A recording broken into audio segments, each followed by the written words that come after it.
For the meeting, I guess officially we have recording. We are turning off a new light, a new leaf on the public meetings laws. Alex is holding our feet to the fire, and we are going to be duly. Alex, yeah, it's Alex. We're going into executive session to discuss the investments of that, discuss the investments themselves. Right. I guess we have a motion to begin the meeting. We'll begin the meeting, and I'd like to make a motion to go into executive session to discuss the proposed new assets for the plan, which BAM has recommended for the June 15th CIM. Everyone comfortable with that? Yes. Okay, so we're going to go into executive session. Turn off the video. Well, we might want to introduce the BAM representatives. Want to start with Suzanne? Sure. I'm Susanna Vickers, the Executive Director for Pensions at the Bureau of Asset Management.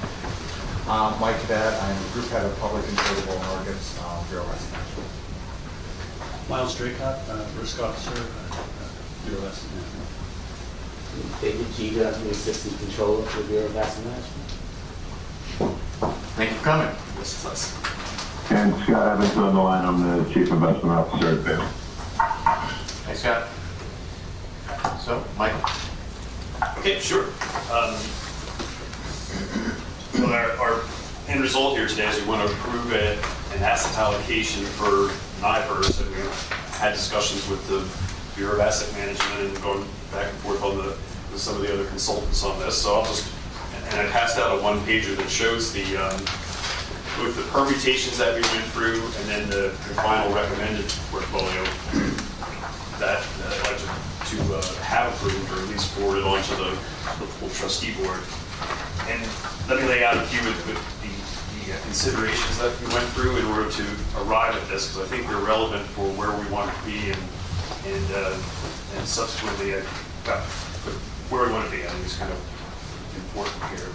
Any compromise solution has its pluses and minuses, but there were a couple of basic considerations for BERS that we went through and used as, I'll call it, strategy guidelines. And these are consistent with things that we've done before. And if you look at that one page, or that target current is the asset allocation that you'll see. In the very top part there, you can see that we have, the way it's laid out right now, no commitment to long-term government fixed income to Treasury as a separate asset class. We have some within our core fixed income portfolio, of course. But we don't have any opportunistic fixed income, which is a high yield like with somewhat less liquidity, somewhat higher return portfolio of fixed income investments. And and you'll see when we get to our recommendation that we continue that as one of the core ideas, that we want to focus our portfolio on growth-oriented assets in order to achieve the long-term expected return that we've laid out, which is, looking at the bottom, is between 7 and 7.5% on the portfolios that we looked at. And the reason that we think that we can achieve that is very important. We think BERS within the New York City systems is really unique in terms of its size. At $4.5 billion within the $185 billion of total assets that are within the New York City retirement system. I mean, while I won't in any way say that BERS is a small plan, its relative small size has some advantages, and probably one of the reasons that it's relatively outperformed in a number of different sub-periods. And that outperformance in some of the sub-periods has really become because BERS focused on some of the best performing asset classes, looked to where the larger systems had invested, and then focused in on, let's take in real estate and in private equity, is able to focus in on partnerships where the rest of the systems had already had some unique experience and added some value with their selection. The other piece that we focused on, we were looking at this, and we'll talk about risk and about the volatility of the standard deviation of the portfolio. But we recognize and have had a lot of conversations, I know, among the trustees over the years, that while we focus on from the asset side on standard deviation and volatility, this is really a plan that flows through the actuarial funding methodology. And in order to provide that long-term return for our members, the actuary really uses some smoothing over a 5 or 6 year period that allows us to take some other risks that we might not be able to take, and that's certainly true in terms of our private equity and our real estate, and even some of our emerging market exposure, because when it gets translated into the funding methodology and the contribution that we all care about, that actuarial smoothing helps to allow us to take some greater risk for the long-term gain. And then I'll come then into the three core ideas that we wanted all the way through. Really Sandy and I in conversation, but they tie with what Siegel Rogers Casey likes for its public fund portfolios of this size. And that is to meet our assumption in a risk-adjusted way, to look at the return per unit of risk as a good measure. So you'll see in the portfolio that we looked at that we're getting higher return per unit of risk taken compared to where we are right now. That's the big plus for us. We wanted to focus our investments in real estate, private equity, and infrastructure. Those are areas that are relatively underweighted in the NIBRS portfolio compared to other Siegel Rogers Casey portfolios, and even to a certain extent compared to some of the other systems. And the overriding reason why we want to focus on those areas and keep them growing, quite honestly, is there's a basket clause limitation that all our systems operate on that limit the exposure that we can have to what are perceived as the more risky assets. And so we wanted to optimize the amount of investment we had within that basket clause, not use it for, just pick on opportunistic fixed income a little bit, not use it for opportunistic fixed income when we could use it in real estate and private equity. And the perfect example is one of the things we just talked about and went through was the H2 investment is a good example of a private equity kind of investment, a real estate kind of investment that has distress and other aspects of return that otherwise might be thought of in the opportunistic fixed. We would rather get that out of our real estate allocation. If we're going to use basket clause, we want to get it in the highest return per unit of risk. So, and then the third kind of overarching goal for us going into this was overall to reduce fixed. We think we're at incredibly low interest rates. We think is one of the core assumptions going into this is that we're not going to get the return out of bonds that we've had for the last, 20 plus years. And so if we are going to take away to fund up our private equity, real estate, infrastructure investment, taking a little from fixed income made a lot of sense to us. So with that said, those ideas and those core values, we went through a series of iterations on asset allocations, and they're shown here, represented by SRCA and a BAM1 and the recommended portfolio. But maybe I should pause there, and Mike, I know we've had a lot of conversations, so I want to give you or Scott or however you want to handle it, lay down any core values that you thought that BAM wanted to be able to bring to the table. Yeah, sure. Why don't Scott, why don't I kick off, and then if I leave anything out or some points you want to make, hop in after I speak. So I thank Mike for the conversations and the exchange of ideas, and it's been a very, very collaborative process, and we're happy to give you guys a joint recommendation. Let me first talk about the basket clause. It is a constraint that we have. It's something that we have to manage around. In discussions with our general counsel, we've become more comfortable with running the basket clause at or near its maximum limit. Historically, we've been a few percentage points underneath, but they've given us confidence that we can run it there as long as we have a foolproof method of keeping track of it on a somewhat regular basis, be that quarterly or annually, of which Miles is heading up, as well as having assets that, if we do get over, that they're not private assets that we can sell to rebalance. And by having that in international equities and M equities, there are liquid public securities that we can make changes of if the asset allocation is required. So we're comfortable with a 24% basket. A couple other systems even at 25% of the basket.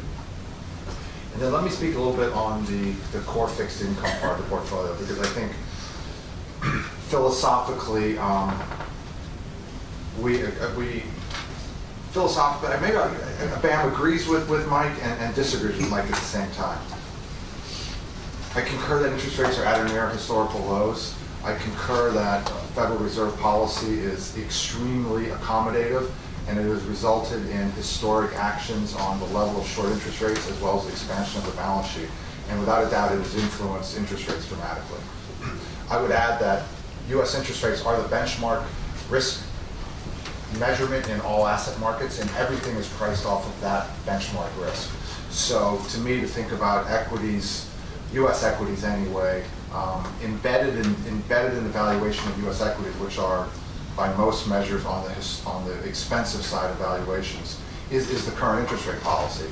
So to me, if you're worried about interest rates, you should also be worried about U.S. equities. That being aside, where BAM is comfortable leaving core fixed income allocations around the same, this 13, 17, wherever, somewhere in that zone, is the diversification benefits that a long treasury portfolio offers you. So our core fixed income now is currently comprised of 3 sub-asset classes: treasuries, investment grade, and mortgages.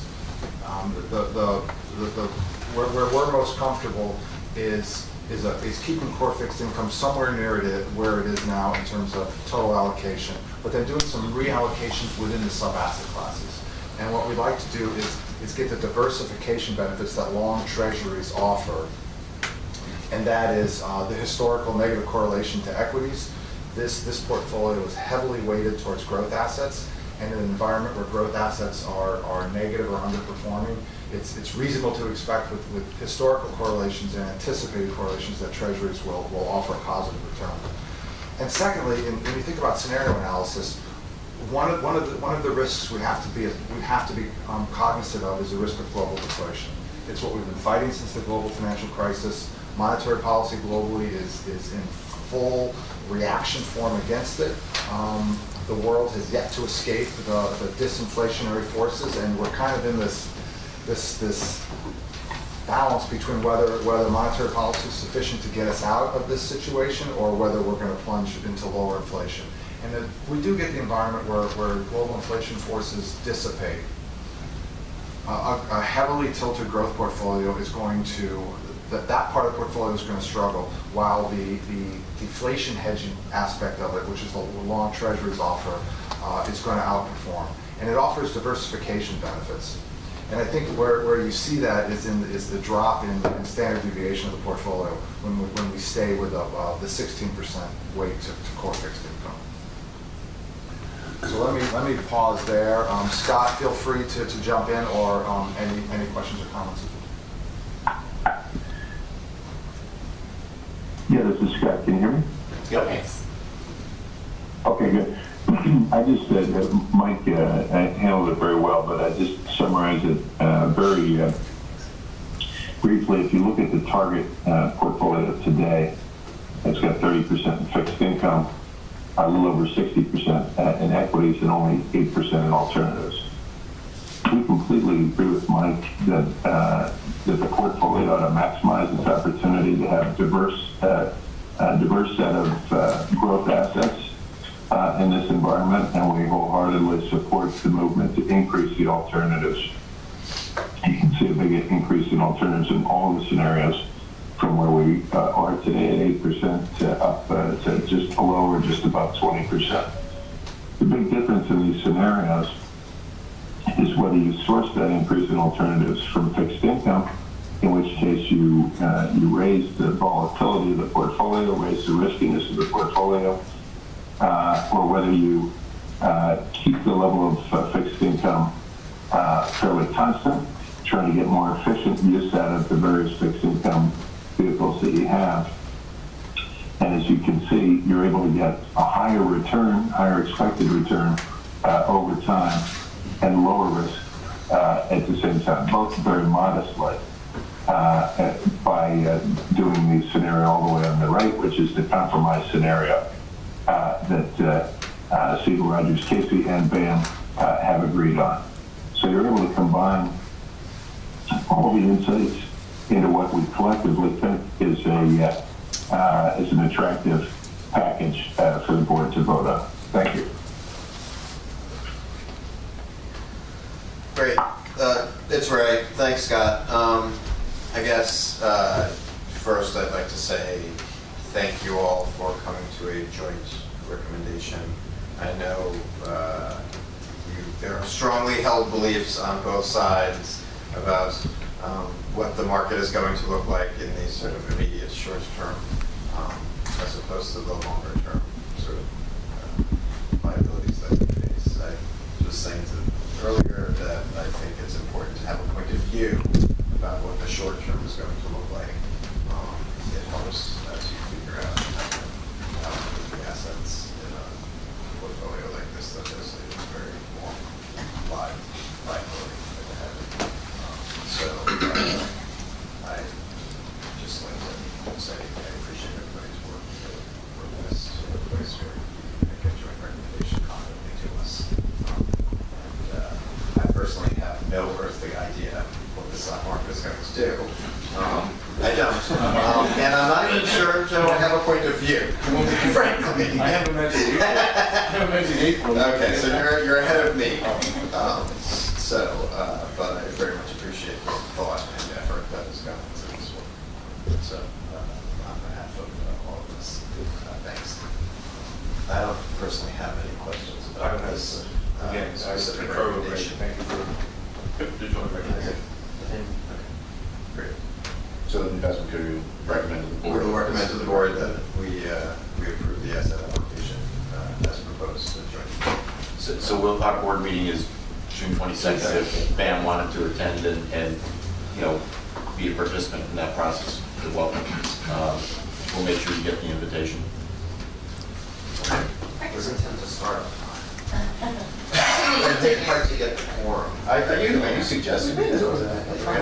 We've been much more successful, yes. Yes, because now we do it at 5. They have to be on stage at 6 publicly, so. And sometimes it's 5:20. So we'll get But if you'd like to come, we'd love to. very nice for us. Thank you very much. So we're going to talk budget quickly. That's our next. So we're actually, for the public record, we are convening jointly the Budget Committee and Investment Committee. Does anyone need to take a break between? I figured we'd take a break. Okay. All right. I don't want to speak for everyone, but Yes, and Mike is going to go, and thank you for the use of conference room. It's booked for the day, so. Sure, we'll only stay as long as the food holds up. Scott, are you still on the line? I suppose not, yeah. Scott, we're going to the budget conversation, so we're going to turn off the bridge, unless you want us to keep you on. Susanna, do you need me for the budget conversation or not? I don't think so. David's here. Oh, okay, great. Okay, I'll hang up then. Nice talking to you all. Thank you very much. Thanks, Scott. Safe travels. Vice President.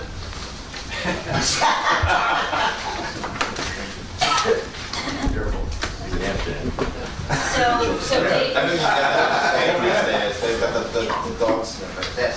Thank you all. See you later. Bye now. Now, I said by my president, so my recommendation is that it's just independent of anything I said from now on. Yes. So if I may just introduce David in this presentation, as I think everybody might recall from the March SIM, Scott and Kara Schnapper gave an overview of the strategic plan for the Bureau of Asset Management going forward, and promised to come back with an estimate of the cost for the upcoming fiscal year. So that's what this is. This is a review of the strategic initiatives we have planned, and how much they will cost and how much the BERS proportion would be. Thank you, Susanna. So I'm not going to walk page by page, but the first 2 pages of this really continue from that presentation that Scott and Kara made at the SIM, and talk about the areas that we're focusing on, and that focus came from the Funston review that was done back in the beginning of the year. If you go to page 3, what you see is in order for Scott to move forward with bringing forth some of the recommendations and filling out, he's already made some hires, and those hires have been made in strategic initiatives, risk and fund accounting, and I point that out, and I'm going to come back to that later as to why we have to point that out here. And the next page shows the continued hires that we need to make to build out the strategic plan. It's a build out of the middle office, to build out of some of the operations group, some introduction and increase in technology used within the Bureau of Asset Management, and some additional investment staff that we're adding to the budget to build out the investment staff. The next page shows in a little bit more detail those technology initiatives, and what I would point out here is that where something is denoted with a star, that is something that we're requesting additional dollars from the city, and anything else is either a pure corpus expense that we're asking the board to provide or something shared between the city and corpus. What you see here is, and what's been done are the investment, the individual teams in BAM have actually done due diligence in finding out what systems are out there, getting preliminary costs. These costs are not final, but we think they're in the ballpark. We believe that they're good enough to present for a budget proposal. It's a build out of the risk, and Miles obviously is the leader of that, but it's actually a build out of the risk management software, and that would help the investment team better analyze the portfolio, better know what's going on in the portfolio. David, can I Yes. interrupt you a moment? So, Miles, are we buying or building it? It's a web service, so we're buying it. We're buying access to it, right? Correct. Well, we're Is it doing a lot of Are we work. customizing it for ourselves? Not, we're buying a system that can be customized, Yeah. but we're not building that. We are doing a little Delighted work. to hear it. We're doing a little work internally to kind of make the most of the information we can get from State Street. That's why you do see we hired an application developer. And we expect to continue doing a little bit of development. The basic risk platform, a factor model, no, we don't have to sign something. I apologize. We're also buying a CRM system, and that will allow us to have a central point for all the documents related to the underlying investments. At this point, it is all on controllers drive in many places, and this would give us a single point of access. We're bringing in a board portal, which would give all the trustees better access to reporting and agenda information. And in the alternative investment piece, we're building out not only the underlying accounting, I know this says accounting, but this is the entire portfolio management system of alternative investments that we give the investment team better information to monitor the investments, as well as be the support for the underlying accounting. So the total spend is the 2.7 at the bottom of the page, and it's broken down as a source spend. So if you go to the next page,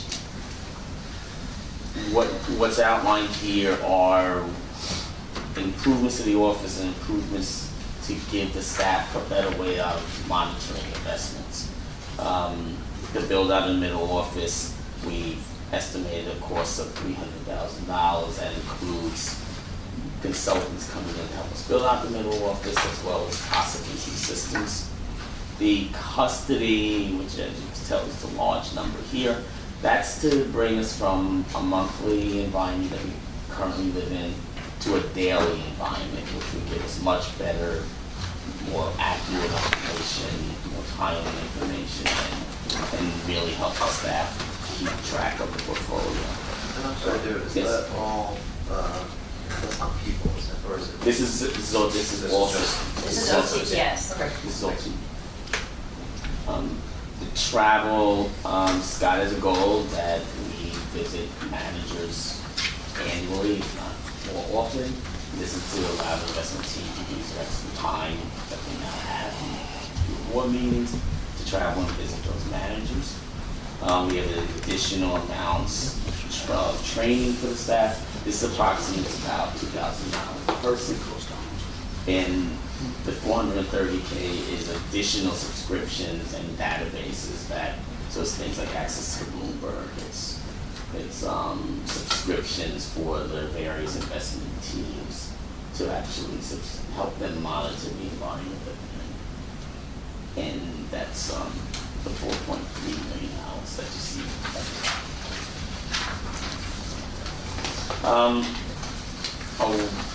The next page summarizes the cost for the staffing. What you see is the approved staffing for the city is the 55 head count at about $5 million. Currently, the boards have approved 61 head count at $7.9 million. And it's a total of $13 million for 160 people. We're asking for an additional 9 people to be funded through corpus. And that would bring the total corpus support of 70 people to approximately $9.2 million. The reason why you don't see fringe on here is fringe would be charged separately by OD. I just want to point that out. The systems end up paying for it, but it's in a different budget line, so it's not like. You go to page 8. That lays out in a little bit more detail the projected new hires that were going to be made. You see a middle office manager. Just go back. Sorry. Who's paying for the print? This is The systems get charged and System will be reimbursed. charged. Does anybody have much of this? How much the fringe is? So we got an estimate for only be about $350,000. Total. Total? It On 9 It was million? it was 609, and then it's several numbers. That's why we took it. It was 609,000, and then they revised the two different. There, and it all depends on, how many, those are actual numbers for the fringe. So it's calculated on actual payroll and actual people we have in-house, so I think that's why it's a moving target. It's probably approximately 40%, that's what Yeah. we Right. divided with us. Oh, So it should be 40% of the 9. Yeah, it should be. No, they gave us several numbers along the way. Yeah, I mean- 40% sounds right. It's the standard city rate. I'm just philosophically thinking about how much it's going to cost. Okay. I like to include all the costs of something when I think about how much things cost. And I get it. We, just so you know, this has been an ongoing conversation. First, we didn't have it. Some mayoral colleagues asked us to put it in, and then OMB asked us to take it out. So that's why it's not in here. We have the same. The left. So this page lays out the positions that we want to fill, the projected new hires, and as you see, it totals approximately $900,000. If you flip to the next page, and I'll remind you our budget request is the $1.2 million. The difference between the $1.2 million and the $900,000 is as we've been hiring people against the budget, we've actually, on an annual basis, spent more for the 61 people than we actually had in the budget. So the difference of the $342,000 is really to increase the budget against the 61 and make up for that difference. So we're really asking for 900 for new people and 342 for the existing staff. If you go to page 10, and that lays out the OTPS need. If you go to the column green, what you see is the existing OTPS budget of 462. That's what the boards have already approved. We're asking for an additional spend of $2.1 million. That would bring the total budget to 2.5, 2.6. And that 2.1 is broken down, as I outlined before, as middle office, software technology, travel, and training. And if you note the 2 columns, you're sharing some of those costs with the city. And the last page is just more of a drill down on the breakdown between the different budget items and city. OTVS is. Other than personal Other than services. So people in It's not salary. supplies, Systems, technology. supplies. People are defined by hires. Hires, employees. City employees, and we call them PS, personal services. The very, page 12 summarizes the total ask and shows the BERS piece that we'd like you to consider for approval. BERS is approximately 3% of the assets, so therefore you're sharing in 3% of the cost across the board. So it would take the current BERS funding from 252,000 to approximately 350,000. Any questions? I have a few questions. So, does this fully implement the funds? Can never get their name right. That's right. Yes. Right. Okay, make a note. Okay.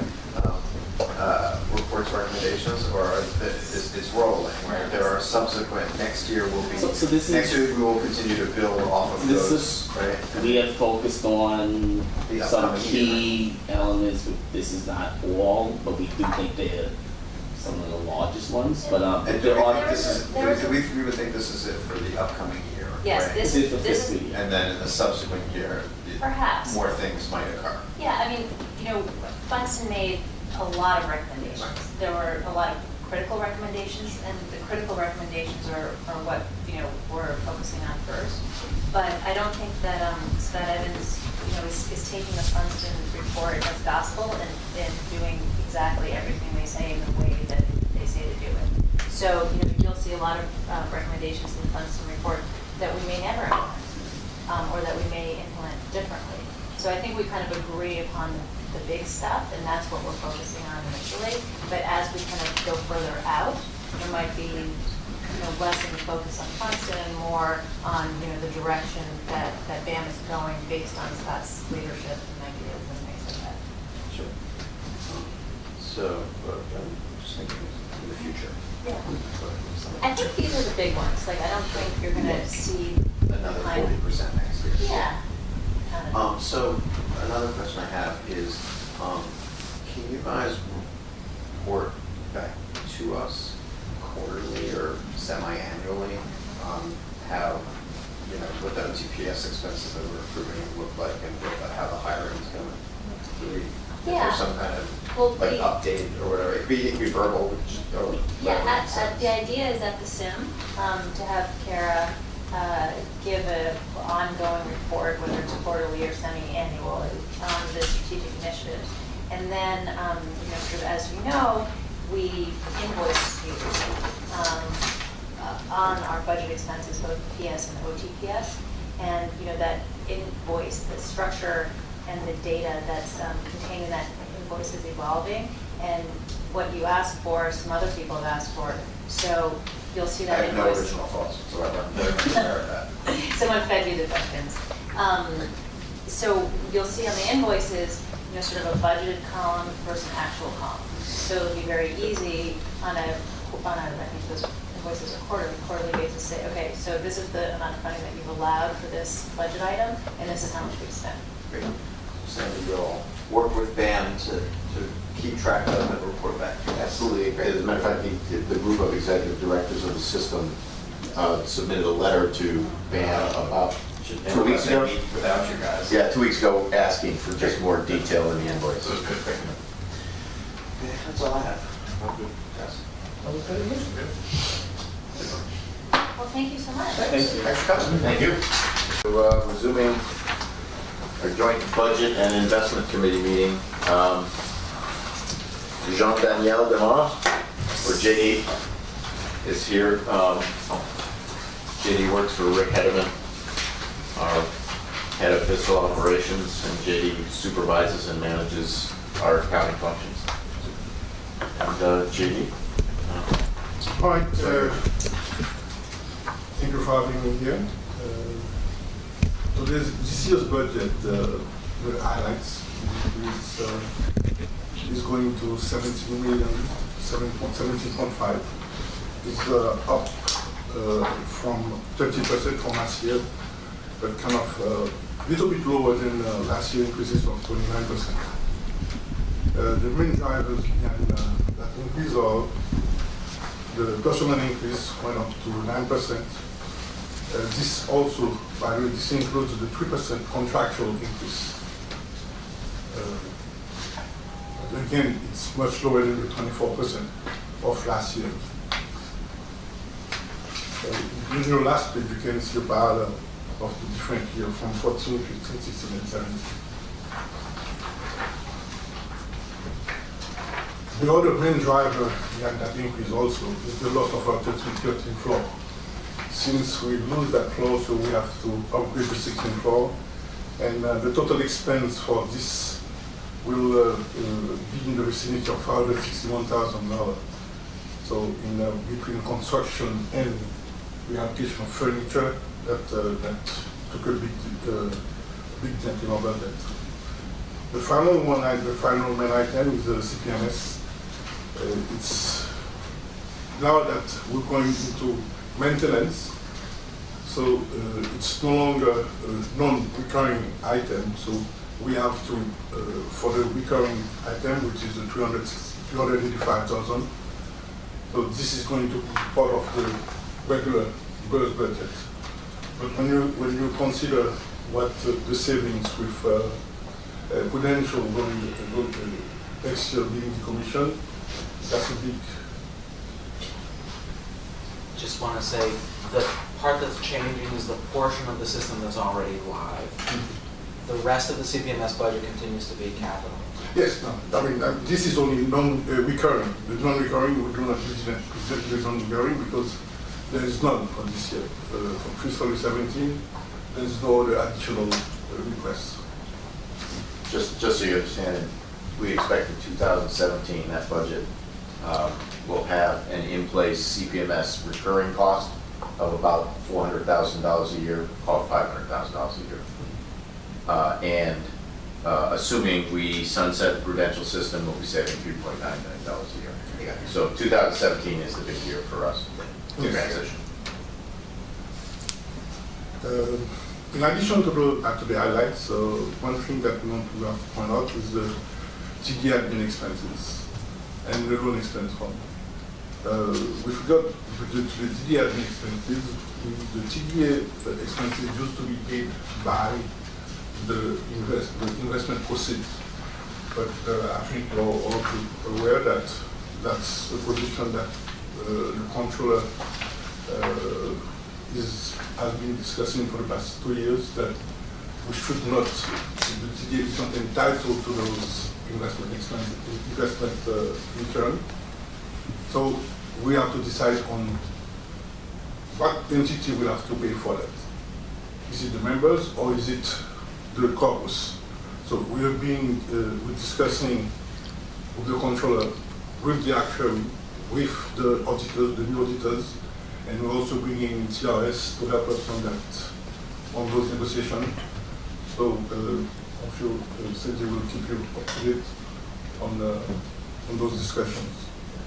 We expect to meet with Patricia Riley next week, and for us this is a smaller decision than for her, so her voice will be heard much more loudly. Now, with regard to the loan expense, the loan expense was running, the loan expense fund was running at a deficit. We have to address that because we cannot let the fund is supposed to be the loan fund is supposed to be self-funded, so we have to address it. One way to address it is to increase the loan fees. But we think it should be a temporary increase because of 2 reasons. First, Prudential is leaving. If Prudential is leaving, then Prudential used to represent 50% of the loan costs. So if Prudential is leaving, so then we will no longer have, we will be we'll be back in the black, I would say. Excuse me, Sure. why are we in a deficit again for the loans? Because what we've been charging the members and the expenses that, the expenses were higher than what we've been charging for the loan fees. What's the fee now? $40. Excuse me? 40. $40. We actually have a resolution we're working up to propose to the board that we increase that fee to $50. And just so you understand that that would be a fee that would subsequently be reduced later because half that fee goes to Pru, and Pru will no longer be paid that fee in 2017. So it's a temporary increase. And, you know, there'll probably be two waterfalls of decreases. One being when Pru fades, and the other being once we backfill the deficit that we've accumulated. Yes. So, over time, we would expect to see that fee come in line with what TRS charges, which is $30. It'll just be a year or two. $30? Yes. You said in about a year? A few years. We really have to cover that deficit. Yes. So basically, those are the highlights. So if you have questions. Yeah. I didn't hear anything else about this, or I didn't know much about it. Why are we losing the 13th floor? Well, we are consolidating our IT staff to a place we can monitor them more closely. And there are needs that have been expressed by DOE for that space. And we believe we can fit on the 16th floor. It just means refitting of how we allocate that space. And you know, so what we're doing now is we're bringing the IT staff up. We are, you know, fitting into the allowed space. We're setting up temporary locations for them. It's not going to be perfectly comfortable, but we can accommodate everyone. And we're going through a systematic paper and file cabinet purge to release space on the floor. And you know, we're finding stuff from decades ago that we can get the hell rid of. So it's going to be actually a cathartic process over the next, call it 6 to 12 months. And, I've been there. I mean, it was already crowded. I can't just picture how it's not going to be less crowded. And now you're bringing up. How many people are we bringing up on the 13th floor? well, there were 8, but we don't need 8. There's more like we're bringing up 4. 2 are already upstairs. yeah. And 2 more. Well, it will be somewhat uncomfortable for some folks for a certain period of time. I consider that a small price to pay, although I can say that I've got a very nice office. But my office will probably shrink in the new footprint. So, there are floors in DOE with much more than 100 people on. Okay. Yeah, and let's remember that the system does not actually pay for the space. Oh, yes. Right. So, We'd like to preserve that. Yeah, we'd like to preserve that. And there, you know, we've toured some of the new floors, the reconfigured floors in the building, and no reason to believe we couldn't have 100 people on our floor. We only have 87 in the budget, and we generally operate a few short of that. And we will make the space and we'll make it more comfortable. Our current design is designed for paper files. Currently, Yes. we don't use that anymore because it's digital image. So the space we have is not efficient. This is about shaking loose some old habits and. Is everything that was in the basement been taken out? Some paper The down there. number of files and paper are still downstairs. Because We've done a couple of exercises where we've been able to shrink certain older number of files, based on certain retention. Because we had a flood and we had lost some stuff. Right? We actually had 2 levels. Level C, we really don't have any staff down there anymore, but we did have offices in there, but they constantly flooded. They're actually dripping now with the AC, but we have level D where all the actual number of files are. When do you think that will come up? I don't see that those paper files are gonna come up. Yeah, At any those are point, never. yes. We're more like Those paper files, to the extent that they would probably take half of the floor. Those have been. They've all been imaged, we've, purged certain ones we're able to based on certain legal requirements, and we want to do that exercise again. Yeah, because those are the membership records, those are the ones that we were concerned about. Yep. And Sandy, part of your reorg plan is also to improve the counseling areas, I believe? One of the long-term strategies is to increase the member, the part of the organization that faces off against members, increase the number of counselors, redo that space. That's actually what kicked off the project to reconfigure is a focus on the member space. We're going to significantly improve it and expand the number of people that are counselors and support counseling and support the interaction with our members, including, among other things, a call center which we're working to develop, training for all new counselors, support for the counselors to give them an expanded capability to, meet with people, and staffing up an area where we will actually market to members. There are about 13,000 non-member candidates to be members, and we will systematically market to them. Matter of fact, we launched that marketing effort with the editorial and About 600 of them, last week, Yep. so we launched that to recruit them. yep, Sent them pre-filled out applications, their names on it, sent back to us to join BERS automatically. yep, To join, To join. to join, yep. They're employees, they have the right to join BERS, they have not yet, so we're recruiting them actively. In the past, we've never done that. And we'll ramp that up as we go, because one of the key features of CPMS is because we now have all the payroll data. We can identify not only members, but people in the payroll data who are not As soon members. as you're hired, we get a So we flag can- knowing that it's a new employee, that has a BERS title, they can join BERS, so automatically you'll get notification from us to the member, that you can join BERS. there has to be also a way to get that information to all the payroll secretaries, because I know they do it for teachers. They automatically Well, they're enroll mandated, teachers. so they can do that. I know that, but that doesn't mean that they should get information from BERS as Oh, well. that's what we're gonna do, that's what we're doing right now. Yeah, we're going to be sending that information. And we intend to staff up an area that will be, call it marketing, membership marketing. And, we're actually very close to promoting one of the current counselors into a position to run that effort and build it.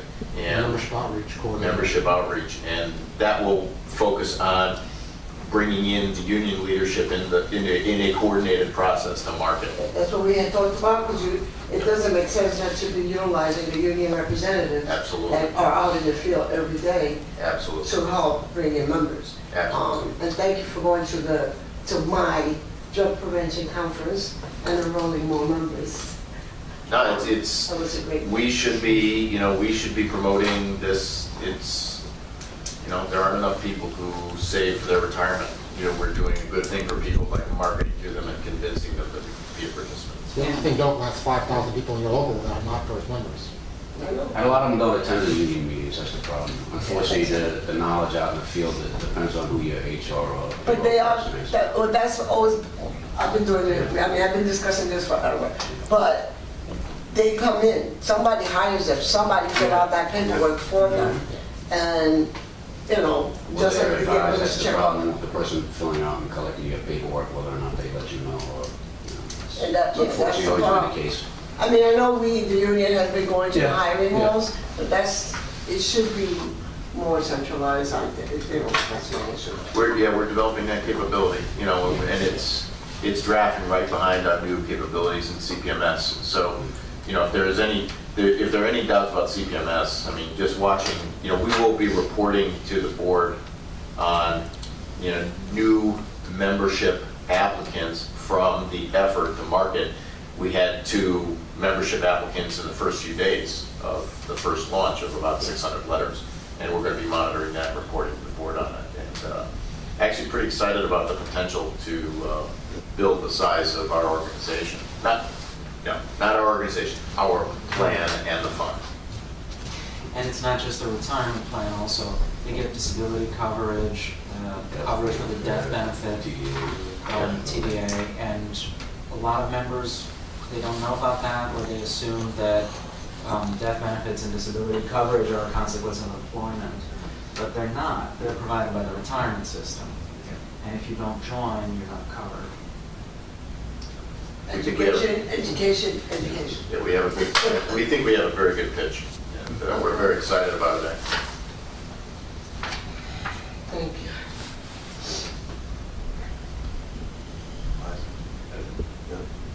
Any questions about the budget? I know, thank you. Sounds like a positive. Thank you. So we recommend to the board. We will be recommending to the full board. Okay. Approval of the request. Thank you very much. Okay. And look at this. You guys are great. We are. I think we should. I think we adjourn. We're adjourned.